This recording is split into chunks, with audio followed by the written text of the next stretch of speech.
Good morning, y'all. Today's video is gonna be just a little life update. Also, you can probably hear the fan in the back. It is what it is. Like,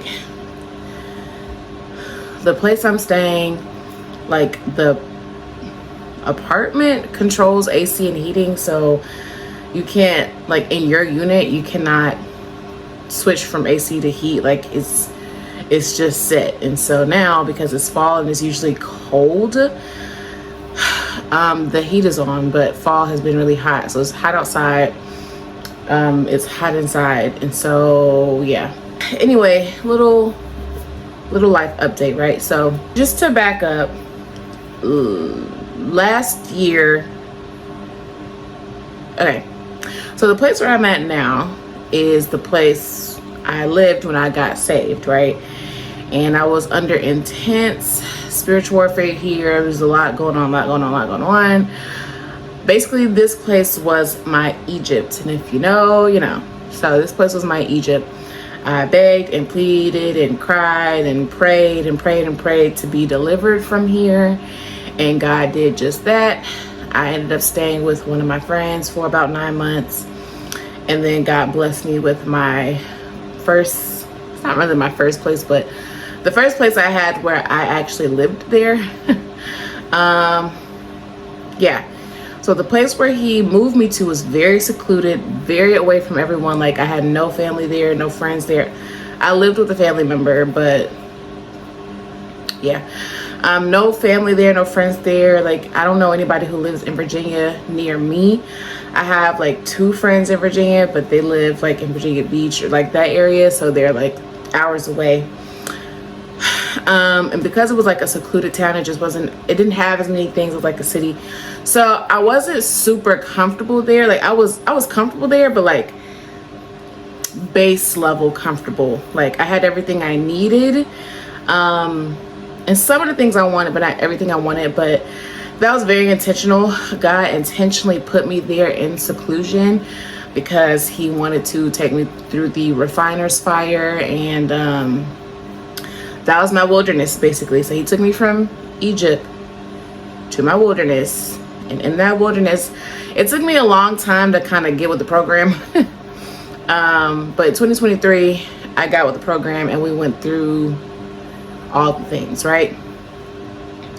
2024 comes, and this year is really all about preparation for the promise, preparation for the promised land. And your mentality has to change, your perspective has to change. Like, you have to be ready for the promised land in order to inherit it, right?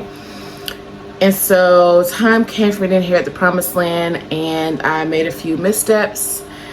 And because of my missteps, I felt the need to come here, just as a place of like refuge, until I felt like I was able to take that leap again. The thing is, that's foolish. Why would God detour you from going to the promised land just for you to end up back in Egypt? Now, my thinking, I think I said this before, but my thinking was that, well, I'm here temporarily under different circumstances, so it's not the same, you know. Like, I'm not back in a relationship with a person here. This is a temporary, we both know this is a temporary thing. I scratch his back, he scratched mine, meaning I stay here and he can use like my vehicle and whatever, right? So I'm thinking, because it's under different pretenses, it's not the same thing. But God is telling me, it doesn't matter. You know, like, the fact of the matter is that you're there. I didn't tell you to go there. I don't want you there. You don't want to be there. And now I'm seeing the ramifications of being here, right? And so now God is telling me, like, basically, it's time to go. Like, it's time to get back on schedule, right? Like, you need to get back in alignment so that, you know, I can do the things I want to do in your life. It's just certain things he's not going to do while I'm here, and I'm fully aware of that, right? Before a minute, I was feeling like, because I misstepped, like, that God wasn't with me, you know, like, that he was far from me, but I actually was reading a psalm yesterday.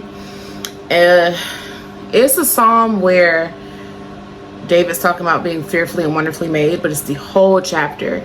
And it just talks about like wherever I'm at, God's at. You know, if I go down to the grave, God is there. If I go here, God is there. If I go here, God is, I can't escape him. This is the omnipotent God. And so I was like, wow, like that's true. Like even here, even me while I'm here, God is here with me. And though he doesn't like the fact that I'm here, he wants me to leave here. I want to leave here. Things have become a little bit more complicated, and things have become a lot more complicated. Doesn't mean that I can't leave. I am leaving, and we'll get into that in a little bit, but that made me feel so much better. Then I had to look at some things, like because I've been so focused on a whole bunch of things, I haven't been able to see God's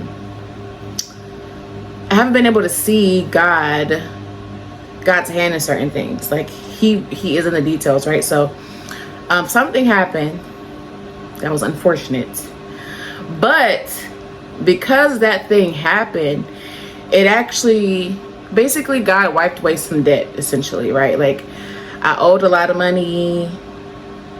I took a settlement. Debt's clear. And so I'm like, wow. At first I was like, this is just what happens when you step out of the will of God, and and that is probably is true, but that is probably a good definition of like God turning something evil into good, or something like that. And so now I'm debt free concerning this thing, and weight lifted off my shoulder, and I'm so very happy about that, because now I don't have to worry about that moving forward. I don't have to take that debt into what's going on next. And even because I just told y'all that yesterday that I went to an event, right? And I told you about the guy who like gave me some money for a drink, but I didn't realize that was like an example of that whole thing is coming to me. That whole thing, I think, was God speaking to me, right? Because I don't know why, but I was very afraid to go to this event. I don't know, like there's definitely a level of bondage on me being here. And so because of not really the event, but because of some of the people who I knew were going to be at the event, I knew that it's like, do I want to deal with this? Do I want to deal with it? Do I want to do it? So basically there was a lot of fear about my decision to go to this event.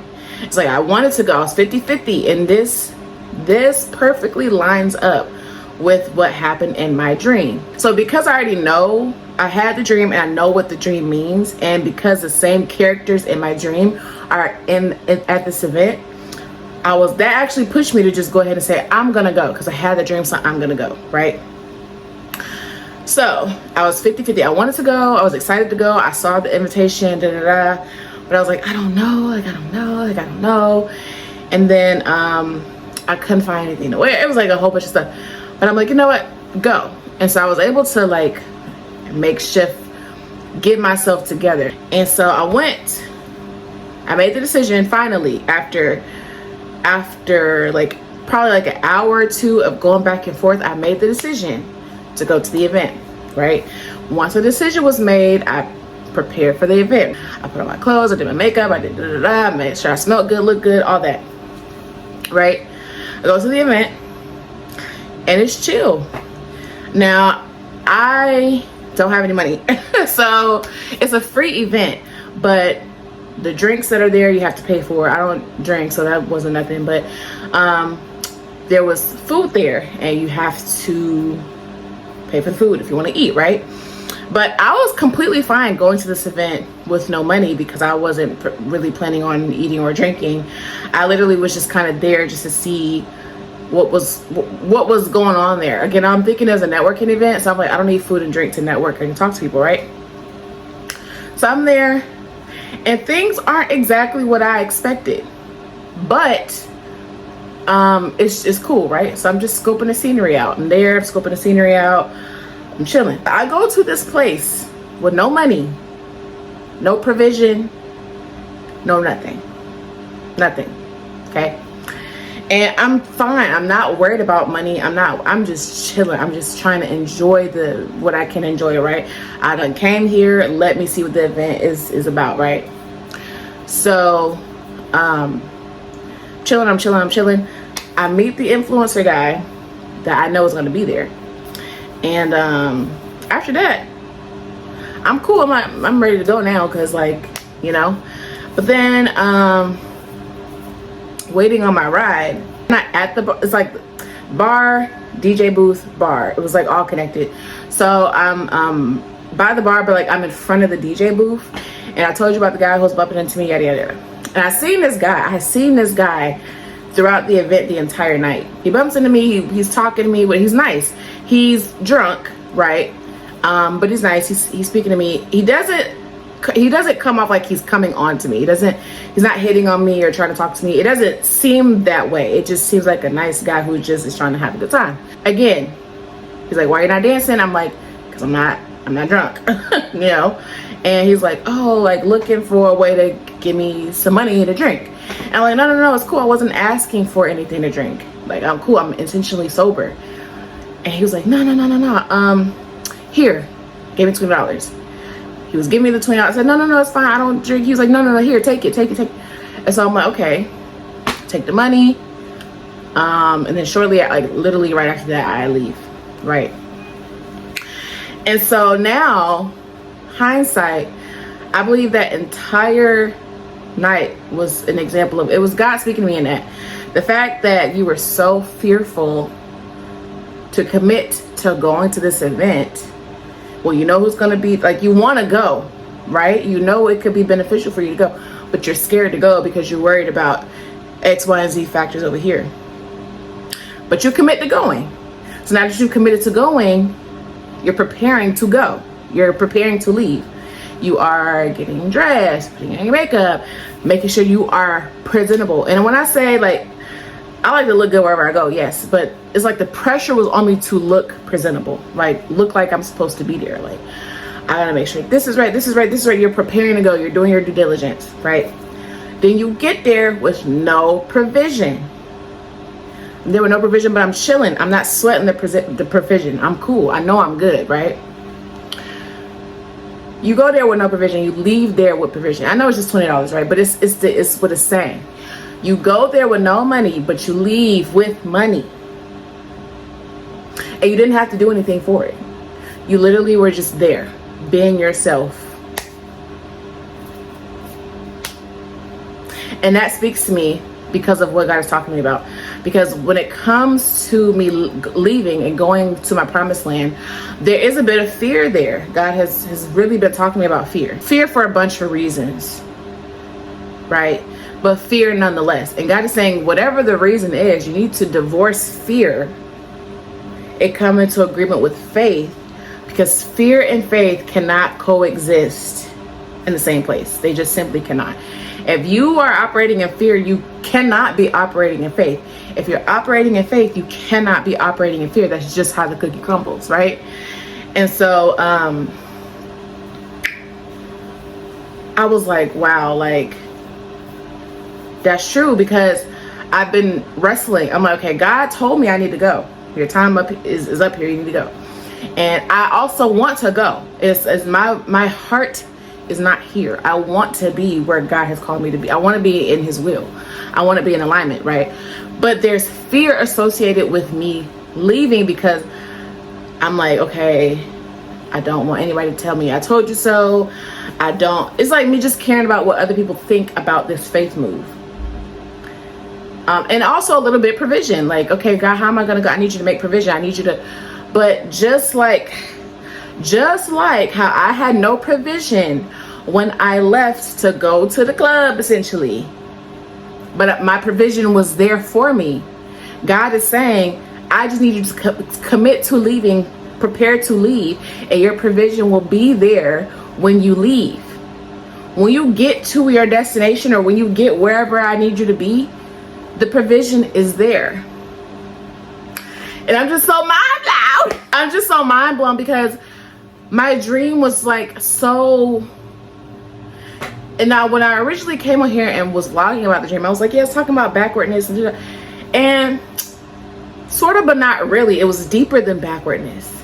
There's an influencer. His name is Trail the Trainer, right? He's a DC dude. He grew up here. He's from this area that I'm currently living at.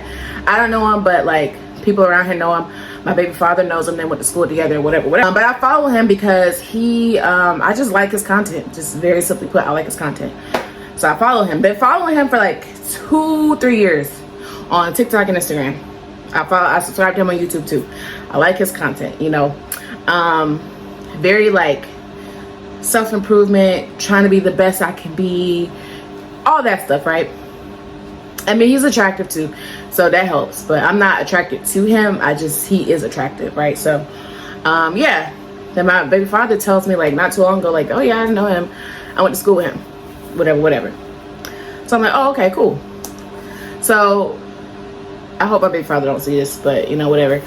My baby father and this trail guy represent two different types of men.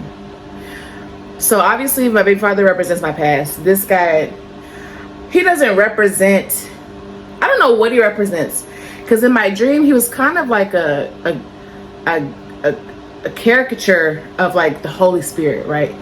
Like that's not who he is, but in the dream that's kind of what he represented a little bit. And also he's like, he just represents what's in the new season and all that, right? And my big father represents my past, right? And so in the dream, I noticed like I'm at an event, I'm at a place where it's not my typical scene. I don't typically just dwell in this type of place.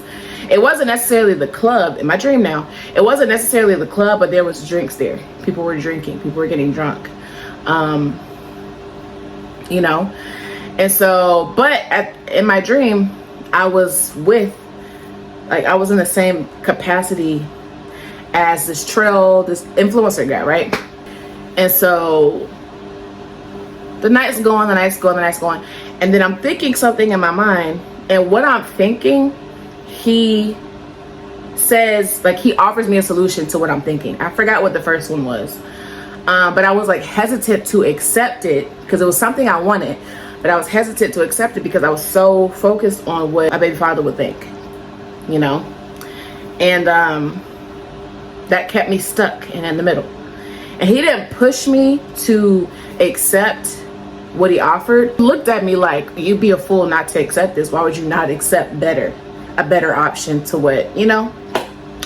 That was his like demeanor, but that's not what he said. He was very much like, I'm offering it, I'm not gonna push it on you, but it's there on the table. It's up to you to make the decision. That was his demeanor, right? So I don't think I decided one way or the other with the first thing he said, but I kind of stayed near him. I didn't go anywhere else, right?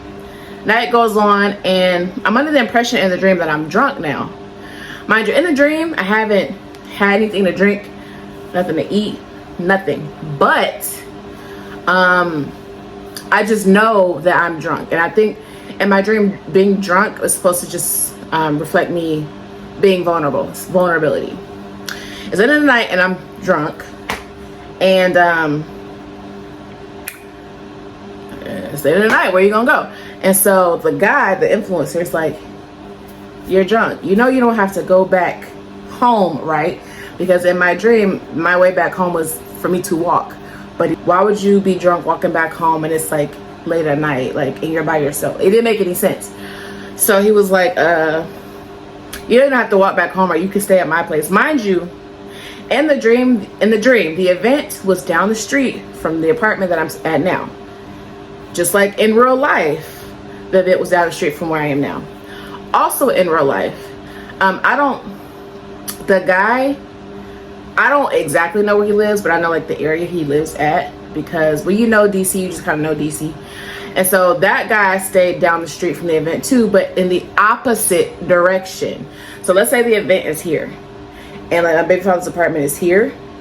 The influencer's guy's house is right here. So the event is in the middle of two places. And so he was basically saying, okay, this is what I was gathering from God. Like, okay, you're here. You could go back here, but it doesn't make any sense for you to go back here. But you could if you choose to. But you can also go here. And then the dream is just like, whose house? But God was saying, okay, you can go back to your past, which is why I thought it was backwardness. You can go back to that and be bound by that and forfeit your promise and you can do that. If you choose to, you can have that. But you can also move forward. You can also go here. It is on the table. It is an option. It is there for you to do. It's there. If you choose it, the choice is yours. And I remember just being like wanting to go to old dude's place. It wasn't malicious. It wasn't like come back to my place and let's get freaky. No, it was like a come back to my place so you can be safe. There is a place of refuge for you here if you choose to come back with me, because it makes no sense for you to go back there. You're drunk. You're a woman. It's late. You're walking back by yourself. Like, come here. I can drive you back to my place, stay at my house, no funny business, and sober up. That represented provision. Just like in real life, I left that event with provision and was excited about it. And my baby father was actually really upset about me going to the event for multiple reasons, I guess. And I didn't understand why, because I'm like, dude, what the heck? But I understand it's spiritual. Kind of foreshadowing what was going to happen. Like, he gave me that dream first, gave me the understanding. Then like a week later, gave me the exact scenario. It reminds me of that verse, God speaks twice and some still don't hear. I gotta find it. I'll put it up here. So he's dealing with me very heavily about fear. Not just even with going to the promised land, and not just with that, but in all things. He's like, everything that you want, everything you want to become, everything that's on the other side of this, one thing that stopped you from fear is fear. So you have to divorce fear, welcome discomfort and uncomfortability, and you know, everything that comes with newness. You have to welcome the discomfort and being uncomfortable and change and process. You have to welcome that and divorce fear in order for you to get anywhere. And I'm just like, say no more. And so now I'm at a place of like, okay, now that I know what he's saying, it's just really, it's just sitting in my spirit, it's sitting in my heart, and I'm really just mulling it over. I'm sweating, it's hot in here. But yeah, I'm really just mulling it over and asking him to help me to commit, because remind you, going to the event, it was very hard for me to commit to even going to the event, because I was very 50-50, exactly 50-50, exactly split. The reasons why I should go and reasons why I shouldn't go, and both reasons on both sides were valid. I shouldn't. My reasoning for not going was I didn't have anyone to go with. I didn't have anything to wear. My reasons for going was it's free. I know who's going to be there. It could be beneficial for me, right? So, and it ended up being beneficial for me. I got the provision, right? God showed me that he had me, but also inspired just being there. Like, wow, like these people, it was just so good to me to be there. And I was confused why I felt so led to go, because I'm like, this isn't really an environment God would tell me to go to, but it was for the purposes of painting the picture, of really fully communicating with me what he wanted me to get. And I've been asking for clarity. I've been saying, God, please be clear about what you're saying. Speak to me and be clear. And he made it ever so plain. Like, I got it with the dream, but when he also does the exact same thing in real life, it's like, okay, yeah, I get it. I hear you. There's no doubt. So now it's just about going through the process, getting all that debris out of my heart and out of the way so that I can commit to leaving. Then when I do that, I have to prepare. I don't know what preparation looks like. I think preparation might just look like me trying right? Just making calls and not worrying about just going, just hey, go, and God will make the provision along the way.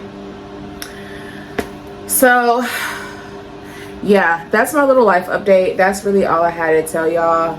I know it's a lot. I don't know if this is meant for anybody, if anybody's gonna like watch this and resonate with it or care, but I just wanted to do a little life update for this Teevember episode before I get back to like vlogging and all, you know, making videos and stuff like that. So yeah, I hope y'all liked it.